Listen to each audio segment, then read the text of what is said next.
as we do await the judge's decision, I'd like to welcome in trial lawyer and legal analyst Richard Schoenstein. Richard, great to see you again. So we just heard from Rich McHugh there. We all know the power and influence of the mayor of New York City. How unusual is what's happening right now, and what do you think we can expect the judge to look at today? Well, it's unprecedented on a number of levels. I mean, I don't remember a sitting mayor being under federal indictment for essentially bribery and related crimes. So you have that. Then you have the retraction of the indictment by the new federal administration. And you have a judge who I think wants to hear more about it and wants there to be a record, a public record of why this case is being dropped. And that's why there's going to be a hearing. Presumably there'll be a reporter, there'll be a court reporter, there'll be a record made where the prosecutor's office has to explain why this case is no longer being pursued. So Governor Kathy Hochul is saying, another part of all of this, that she's not going to make a decision until after today's hearing.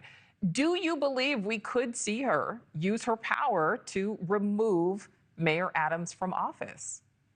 So I think it's possible, but I think it's unlikely for two reasons. Number one, she's got problems right now as a Democratic mayor of New York dealing with the new federal administration. And this might not want to be a problem. She might not want to take on this problem because she's got other stuff. She just had a lawsuit filed against New York by the DOJ. She has other things to deal with. That's reason number one. And reason number two, as Rich said, there is an election coming up in June. There is a primary. There is an opportunity for the public to take Eric Adams out of office, even if she won't do it and even if he won't do it.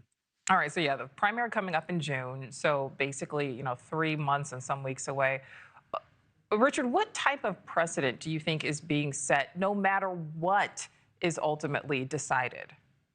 I think this is horrible precedent. I think where we are right now is terrible precedent. These were decisions of career prosecutors in the U.S. Attorney's Office, including a 13-year-old veteran who clerked for Justice Roberts. I mean, these weren't partisan decisions. These prosecutors only pursue cases if they think they have evidence that merits prosecution and they think they're correct under the law.